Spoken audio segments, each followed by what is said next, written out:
महाराष्ट्र विधानसभा के बजट सत्र की शुरुआत आज से हो रही है। बजट सत्र का आज पहला दिन है और आज पहले दिन ही विपक्ष आक्रामक भूमिका में है।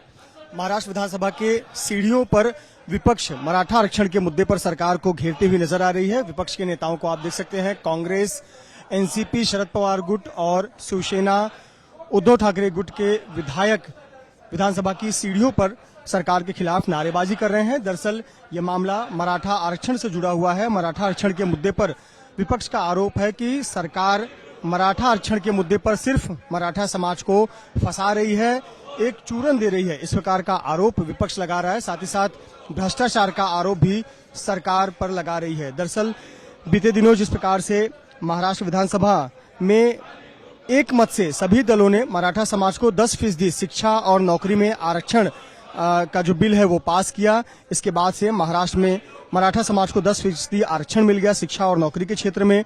लेकिन वहीं दूसरी तरफ मराठा आरक्षण की मांग का चेहरा बन चुके मनोज जरांगे पाटिल अनशन पर बैठे हुए हैं। वो मुंबई कूच करना चाहते थे, लेकिन जालना में धारा 144 लगाई गई है, संचार बंदी लगाई गई है, आवाजाही रोक दी गई है। यहाँ तक कि एक वाहन जलाने का, एक जो स्टेट ट्रांसपोर्ट की बस है उसे जलाने का मामला सामने आया। उसके बाद से महाराष्ट्र स्टेट ट्रांसपोर्ट की जो बस है उस सेवा को जालना के लिए बंद कर दिया गया है।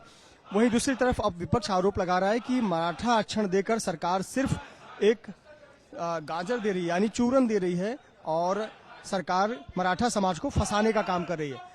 हाथों में जो दफ्ती है उस पर लिखा हुआ है जरांगे पाटिल याना छड़ता है कौन, यानी जरांगे पाटिल को कौन फंसा रहा है।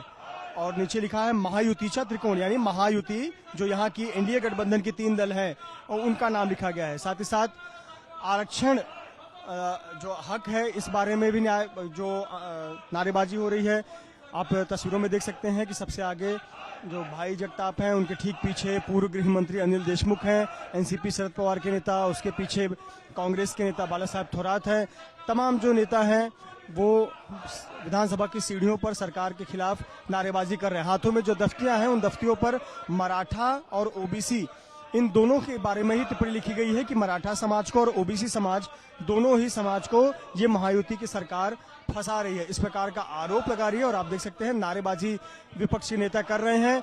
जो सत्ता पक्ष के नेता हैं वो यहाँ से सीढ़ियों के ठीक पास से गुजर रहे हैं। कुछ समय पहले मुख्यमंत्री भी मुस्कुराते हुए इन्हीं सीढ़ियों से विधानसभा में दाखिल हुए और वहीं दूसरी तरफ विपक्ष लगातार आक्रामक है। कहीं न कहीं ये मराठा आरक्षण का मुद्दा गरमाते ही चला जा रहा है। भले ही महाराष्ट्र सरकार ने 10% का मराठा समाज को आरक्षण दिया हो शिक्षा और नौकरी के क्षेत्र में, लेकिन उसके बावजूद विपक्ष लगातार आक्रामक है। और वहीं मराठा समाज का जो इस समय मराठा समाज के आरक्षण का चेहरा बन चुके मनोज जरांगे पाटिल हैं, वो भी सरकार से खुश नहीं है। मनोज जरांगे पाटिल चाहते हैं कि जो मराठा समाज को आरक्षण मिले वो ओबीसी में से दिया जाए, जबकि सरकार ने स्पष्ट किया है कि बिना ओबीसी से के जो आरक्षण उसको छेड़छाड़ किए हुए मराठा समाज को 10% आरक्षण दिया गया है। हालांकि मनोज जरांगे पाटिल ने देवेंद्र फडणवीस पर भी बहुत गंभीर आरोप लगाए हैं, तो वहीं विपक्ष इस मौके को भुनाना चाहता है और विपक्ष सत्ता पक्ष पर आरोप लगा रहा है कि मराठा आरक्षण और ओबीसी आरक्षण के साथ सरकार खिलवाड़ कर रही है और दोनों ही समाज को फंसाने का काम कर रही है। यानी एक बात तो साफ है कि आज से महाराष्ट्र विधानसभा के बजट सत्र की शुरुआत हो रही है, लेकिन आने वाले 5 दिन इसी प्रकार से हंगामे में गुजरते नजर आएंगे और विपक्ष सरकार पर निशाना साधते नजर आएगी।